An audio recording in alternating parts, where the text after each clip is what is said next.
Welcome to a review of racing for the weekend just concluded. That is May 22nd and May 23rd. This was a very interesting racing weekend. So many things to talk about. Let's kick it off. Race number one on the Friday was won by Global Pursuit. 3 to 5 favorite, not much shocker there. Eva Lion won ahead of Will the Conqueror and Company in race number two. Eva Lion was a maiden. Big Guy in the Sky was amazingly listed as favorite in the book, was not in my top five because that one I knew for sure had no chance based on his physical condition. Race number three saw Golden Emperor winning ahead of Blinding Light. Perhaps Blinding Light could have won that one, but it seems as if either the horse or the jockey was tired. Golden Emperor shut off fast and still held on by a neck. Just a little bit more effort from Blinding Light and he would have been home ahead of Golden Emperor. Race number four went to Awesome Anthony. Race number five was where the big upset came. 6th Avenue beating General Chief by 4 3/4 lengths. Now, that was a kicker. Looking back now at the past performance, 6th Avenue win is not that big a surprise as it was when I was watching the race. Race number 6 went to Sir Wang Dan, ahead of Papa Gray, and Show Me the Butcher. I have nothing more to say about that race. For whatever reason, race number 7, Bob the Builder, was 11 3/4 winner ahead of Cop Car. And race number 8 saw Midnight Galaxy beating Providence. Well, that race was a wide open race, if we're being honest. But Midnight Galaxy, though, ran well when stepping up into class. And honestly, Midnight Galaxy should have been the one to beat. Looking back, race number 9 went to Interesting Time Ahead. Even though I did not tip Interesting Time Ahead to win that race, I went to the lighter Fearless Force, and the race was close in the end. I did say that Interesting Time Ahead, based on how it looked at exercise and how it is working, looks to be an easy winner. I was impressed with his exercise and how it looked. So, that's that. Race number 10 at 13-1. Another Mission was my top choice at 13-1. Buttercup was my second choice at 11-1. I think Monster Vigorous was either my third or fourth choice at 19-1. I was telling some of my friends that one of the reasons why I didn't catch the superfecta and the trifecta in this event for less than $100 was simple because I do not have access to the SVL app where I'm located. So that's that. But probably in the future, I will think of using a VPN. Anyway, Saturday race day was just as interesting. And this is where my first major talking point comes. Race number 1, won by Margarita. Not a surprise there. So beautiful one. After Unruly Dude was scratched, and in my preview, I told you guys that I'm not sure about the condition of Unruly Dude.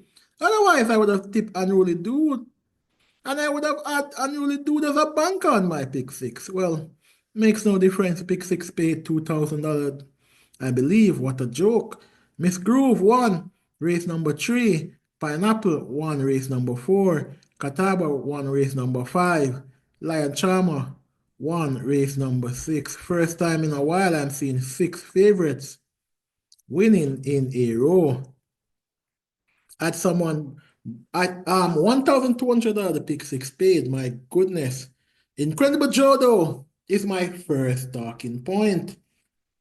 Forgive me, folks, but I'm getting old. I think Will in Charge was the last horse to run 123 at Caymanas Park, if memory serves me right, going 7 furlong. I'm trying to remember. Some say that the track was fast, but let me get back to that after looking at the next set of race. Medal Award, won race number 8, and in the preview, I did point out that Medal Award came up to class and ran very well, and Medal Award should be one of those to look out for. Usually when horses take long to win down at maiden and then comes to non-winners of 2, sometimes they win straight away or they might have a one good race, getting the pace of the new class and then win straight away. So Medal Award was no surprise. Unbelievable Force was an easy winner. Head of Money Market and my outsider in that event was Gervano, who finished third. Odds came down to 7-1. Gervano, not a bad racehorse. I've been telling you guys that the likes of Incredible Joe, Gervano, and those animals, when they were at the numbers of 2, I was telling you that those horses are headed straight for overnight, if not possible open allowance, and some top quality horses will be coming from that bunch. See, we have seen one now, Incredible Joe. Race number 10, Prolific Prince won. That was my outsider. I didn't really expect Prolific Prince to come down to 4-5. Prolific Prince was not listed in the book at 4-5. I was thinking probably about 4-1, but hey, 10 lengths win. Not a bad result for Prolific Prince. Second pick 6 was more reasonable at $17,000 payout. Congratulations to all the persons who caught that. Now, the first talking point is Incredible Joe. Incredible Joe with an incredible performance. And as I said earlier, if I'm remembering correctly, and I hope someone can correct me in the comment section, was Will in Charge the last horse to do 123 going 7 at Caymanas Park? I am 99.99999% sure that she's a Manita did not go 123. And I cannot recall another horse in the last 15 years to do 123 at Caymanas Park. Now, for those who don't remember, 123 is just 1 second outside of the track record set by Eros in the 90s of 122.4. Eros at the time was carrying 126 pounds. Incredible Joe now carrying 123, so Eros would have allowed Incredible Joe 3 pounds. And not calculating for the weight difference, that would have been a 5 lengths run behind of Eros. Now, this Incredible Joe racehorse looked to me like a machine, even the way it conducted himself. Incredible Joe was behind splits of 22-4, 45-2, 110-1, and Incredible Joe came back in 123-4 unwritten. At no point in time did Ray and Lewis urge this one to go. I am not saying that this one could have gotten a track record on the day, but I'm thinking if this one was urged, if this one was pushed, probably we could have been looking at like a 123 flat, 123-1. Who knows? Although the mechanism of racing is somewhat tricky, sometimes you can push a horse and that horse decides to go slower. Sometimes some horses just need the unride alone. And if you decide to do anything other than the unride, they run slow. So we'll never know. But Incredible Joe got me very excited on Saturday. I cannot remember the last time I was this excited about a racehorse. Honestly speaking, I think the last time I was excited about a racehorse was probably Wow. And I was not as excited about Wow Wow as I am for Incredible Joe. So probably back to She's a Manita as the last artist to have excited me as much as Incredible Joe.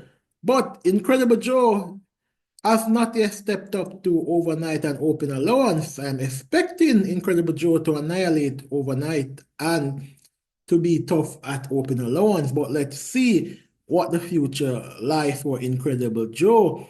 Let's see what happens when Incredible Joe goes up against better racehorses. Is it too early to say that Incredible Joe is the biggest racehorse in the country? Who knows? One thing I can tell you is that this Incredible Joe racehorse, if it continues like this, will definitely be in the Mute Mile and will be a top contender.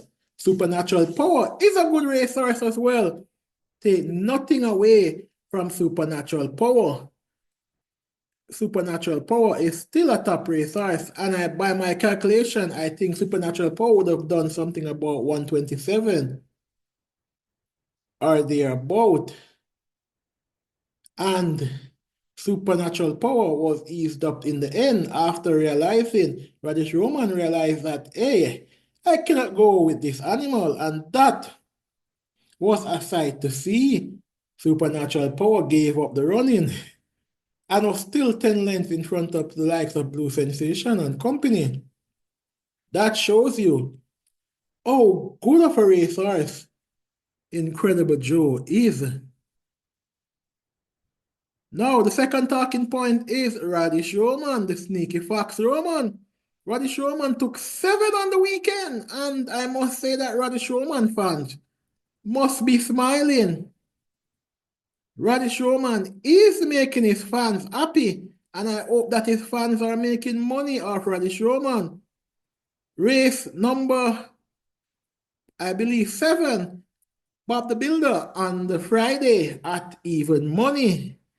Then race number 8 at 8 to 5, Midnight Galaxy. Then at 13 to 1, another mission. Food for Raddesh Roman fans. And if Raddesh Roman fans did not take this one serious, I told you guys that this one was my top tips. So no Raddesh Roman fans should be telling me that this one was the reason why they didn't catch a pick 6. Raddesh Roman fans should be eating nice this Monday, especially those in the United States of America where it is Memorial Day, should be eating very, very well.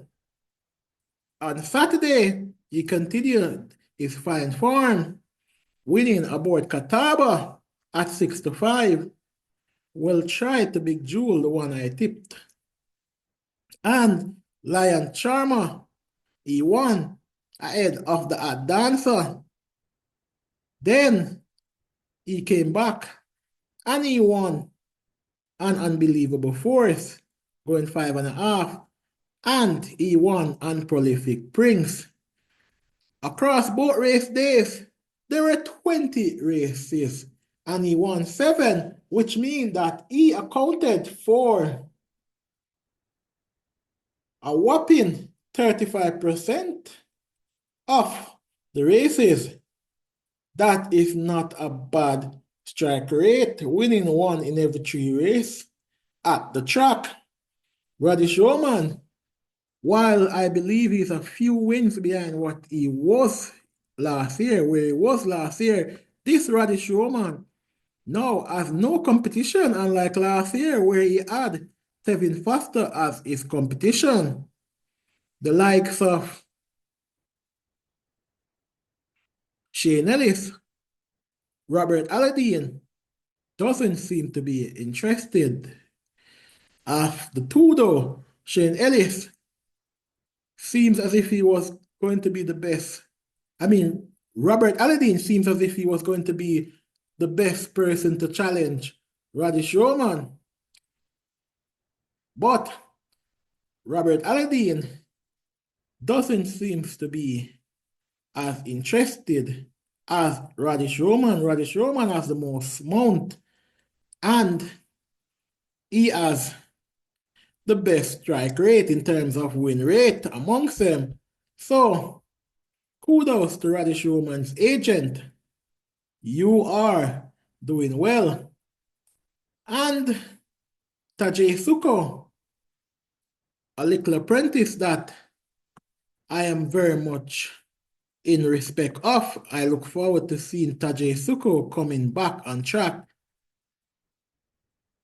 Anyway, that was a review of races over the weekend, Friday, May 23rd and Friday, May 24th.